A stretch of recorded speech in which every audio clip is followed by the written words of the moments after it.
Boa noite. Forte abraço, parentes amazônicos. Mais uma vez estamos aqui para discutir a Amazônia. Hoje teremos a presença como nosso convidado, e desde já agradecendo, o senador Aníbal Diniz, do PT do Acre. Vamos logo para a primeira questão que a gente faz. Como é que um paranaense de Campo Mourão, nascido no dia 13 de dezembro, o ano a gente não diz porque não parece assim, então, foi bater no Acre? Bom, é muito bom poder falar sobre isso aqui, meu amigo Moreira e telespectadores da Rede Amazônica. Na realidade, eu fui do Paraná para o Acre puxado pelo meu pai. Meu pai era um agricultor, aliás, minha família toda é uma família de agricultores. E o meu pai foi para o Acre e nós acabamos toda a família indo para o Acre. Eu cheguei no Acre com 14 anos e lá em Rio Branco, em Sena Madureira, eu acabei fazendo seminário em Sena Madureira com os padres, Padre Paulino, Padre Heitor, que são figuras muito conhecidas no Acre. Aliás, a participação religiosa no interior, sobretudo, é muito grande. Muito forte, e principalmente a presença de italianos e alemães. Tivemos os italianos na região do Vale do Acre e no Vale do Juruá os alemães, né? E depois dessa participação na igreja, eu acabei me envolvendo com política. Mas foi coroinha, não? No seminário a gente faz de tudo. Foi no seminário. Exatamente, eu fui horticultor, né? Eu trabalhava na horta comunitária e depois, quando saí da igreja, né? Do seminário, a gente ingressou direto na militância política, que foi exatamente naquele momento que estava sendo fundado o Partido dos Trabalhadores, né? Então, na primeira eleição que o PT participou, em 1982, eu já estava militando efetivamente. E logo em seguida entrei para o jornalismo. Eu entrei para o jornalismo antes mesmo de terminar o segundo grau. Eu conheci você ainda quando era assessor de comunicação social da prefeitura do Jorge Viana e depois do governo do Estado. Né? É que a trajetória foi exatamente essa. Eu comecei o jornalismo, depois fui fazer faculdade de História, mas já militando no jornalismo, no Jornal Rio Branco, jornal A Gazeta, depois TV Gazeta, tive também uma passagem pela TV Aldeia, pela Rádio Difusora. E quando Jorge Viana foi eleito prefeito em 1992, aí ele me chamou para assessor de comunicação. Aí você começou a carreira. E aí começou minha, digamos assim, minha trajetória mais no mundo da política, né? Atuando mais diretamente, assim, como assessoramento mesmo do prefeito e depois do governador. Então eu passei 4 anos na assessoria da prefeitura.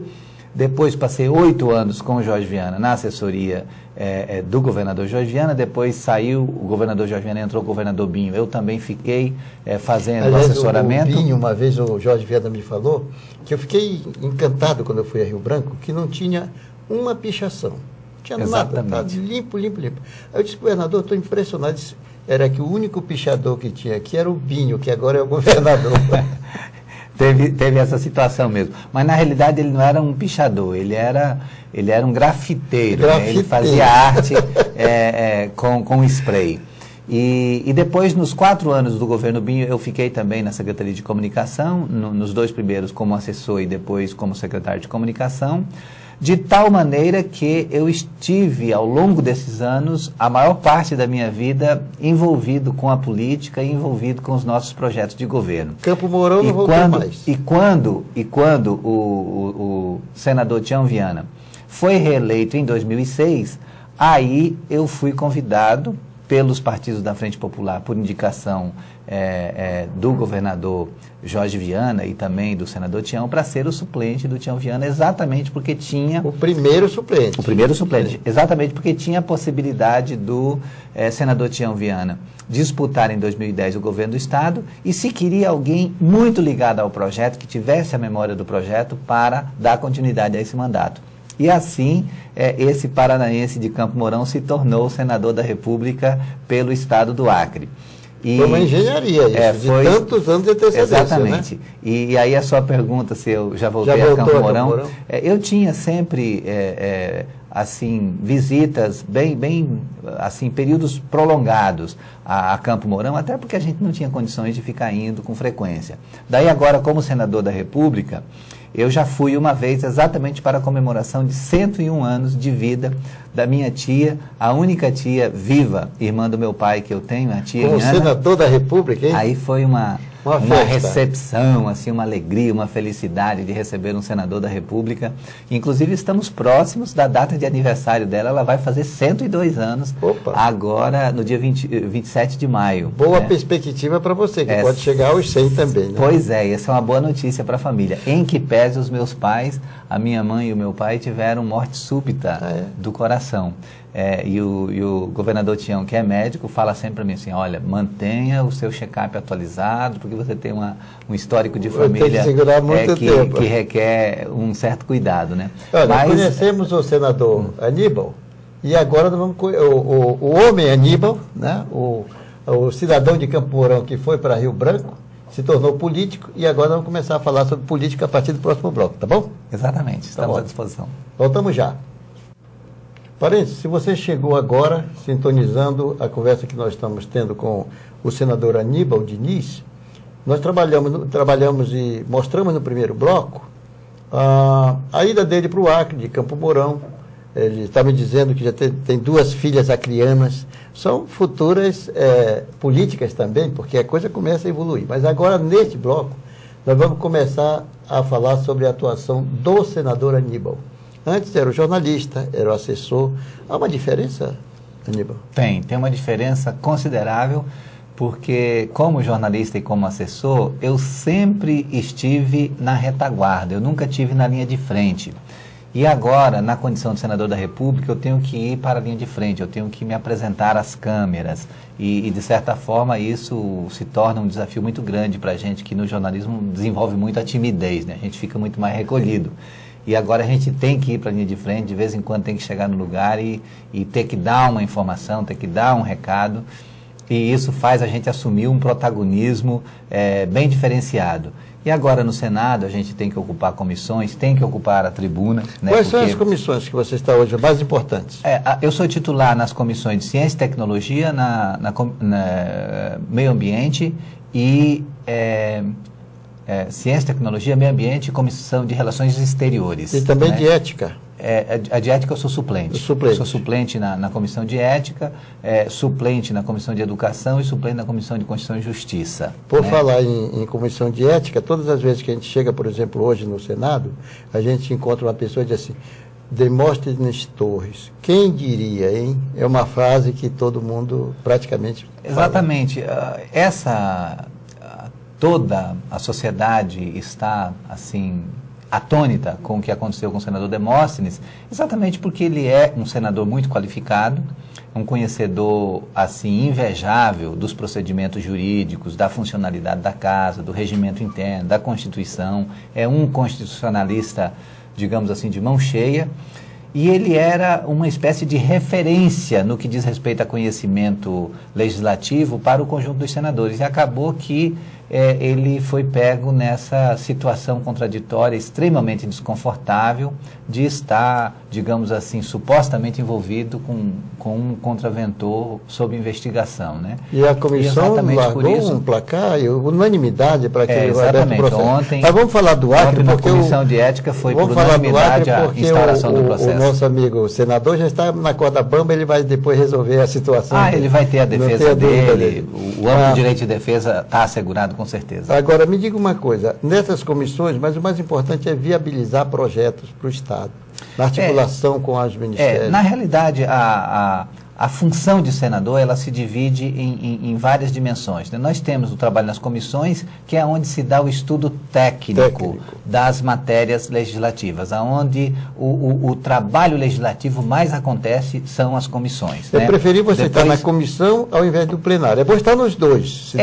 Na realidade, o ensinamento mais técnico, mais aprofundado a respeito das matérias, se dá dentro das comissões. Então, nesse aspecto, para mim, que sou um senador novato, tentando aprender as coisas do Senado, a escola mais importante são as comissões. Aí o plenário já é um ambiente aonde a proeminência se dá mais a partir dos líderes. É um ambiente de líderes. Os líderes negociam, os líderes votam e os líderes, digamos, conduzem um pouco o posicionamento dos liderados, né? Você já teve o cuidado do artigo 14, né? Ah, com certeza. Quando cita... O artigo 14 é quando você cita o nome de um, ele tem direito a retrucar. Direito à réplica, exatamente. A réplica. Exatamente. Então, neste caso, você não fala no nome da pessoa. Fala tudo, mas não fala a não nome. ser que a gente queira que efetivamente trazer jogue a para isca. o debate. Né? Jogue a isca. Porque pode acontecer da gente citar justamente porque a gente quer que a pessoa se manifeste sobre determinado assunto, então a gente cita nominalmente a pessoa. Mas dentro do plenário, o que a gente utiliza muito? Dentro do plenário tem que ser as votações. Sim. Aí tem que valer uma ação estratégica mesmo, se é um assunto de interesse do governo, por exemplo. Eu prefiro muito mais votar do que debater. Agora, gosto de usar os horários do grande expediente para fazer o grande debate. Aí sim eu gosto de participar, externar as minhas opiniões sobre os temas, mesmo sobre um assunto que está sob discussão para votação no dia seguinte, ou que já foi votado, mas que merece uma reflexão a respeito. E, principalmente, levar ao conhecimento da opinião pública nacional os assuntos que dizem respeito diretamente ao Estado do Acre. Então, tem um assunto que diz respeito, que é a saída para o Pacífico. Exatamente. Esse aí você está batendo... A saída para o Pacífico, ontem mesmo eu fiz um pronunciamento bem aprofundado a esse respeito, porque a nossa relação com o Peru, ela é uma relação que poderia ser muito maior, e ela não acontece justamente por falta de caminhos de integração rodoviária. E nós temos essa possibilidade a partir do Acre e é pouco aproveitada pelo Brasil. Nós vamos aproveitar para um pouquinho mais no outro bloco, falar sobre a questão do Pacífico, né, da cidade do Pacífico, mas sobretudo da questão do fuso horário. Esses aí são dois assuntos que também interessam muito o povo acreano. Voltamos já, é Papou.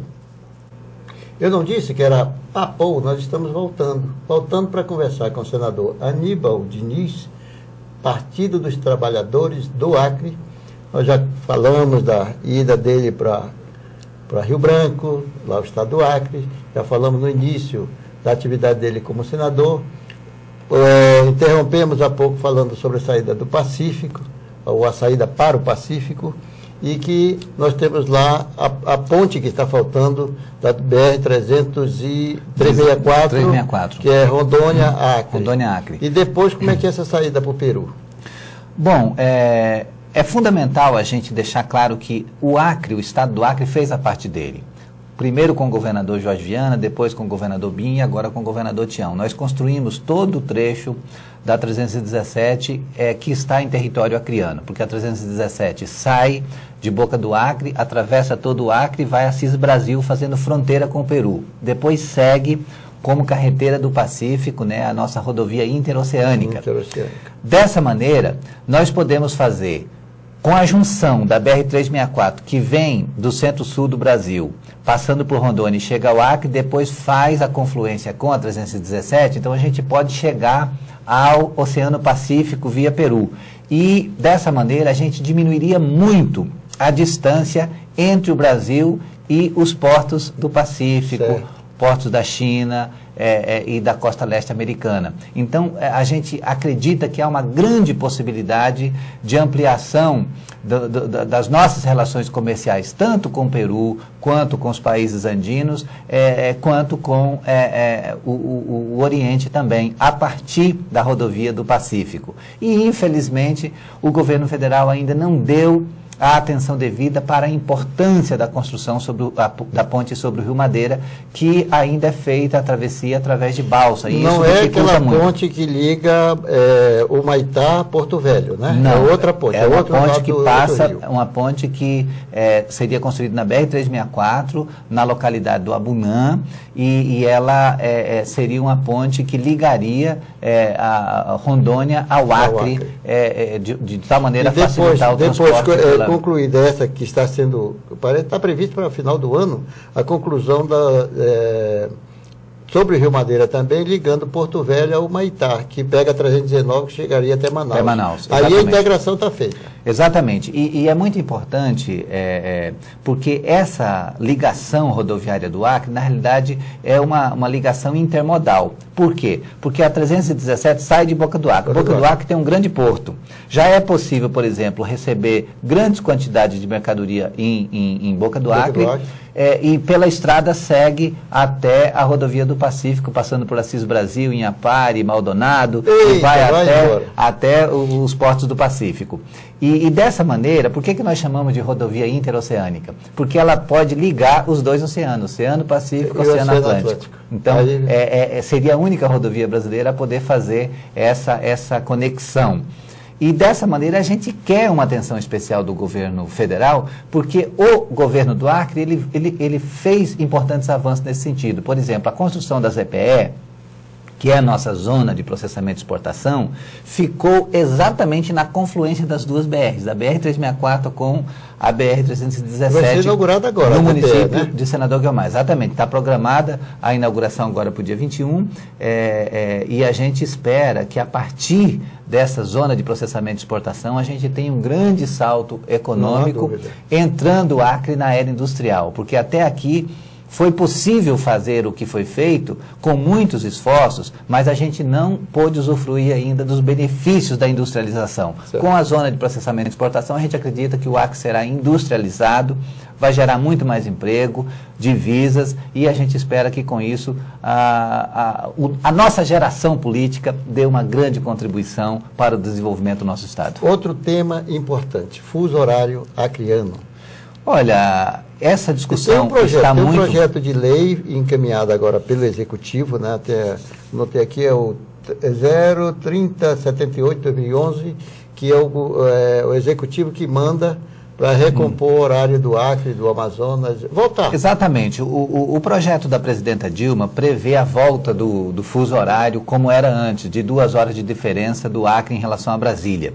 E nós entendemos que esse projeto, ele está não em sintonia com o que nós conseguimos com o projeto do então senador Tião Viana, que diminuiu a diferença de fuso horário do Acre para Brasília em 1 hora. O mesmo acontecendo com o sul do Amazonas e parte do Pará. Mas a população acreana se manifestou favorável pelo retorno, né? Exatamente. Só que o referendo realizado em 2010, ele teve algum vício de origem, de tal maneira que levou a presidenta Dilma a vetá-lo. Né? Foi vetado a matéria que foi aprovada no Senado e na Câmara para dar consequência àquilo que foi votado no referendo de 2010, acabou sendo vetado pela presidenta Dilma. Então, nesse sentido, eu apresentei um projeto de lei do Senado propondo que a gente faça um novo plebiscito em 2014. Em toda a Amazônia. Em toda a Amazônia, envolvendo o Pará, o Acre e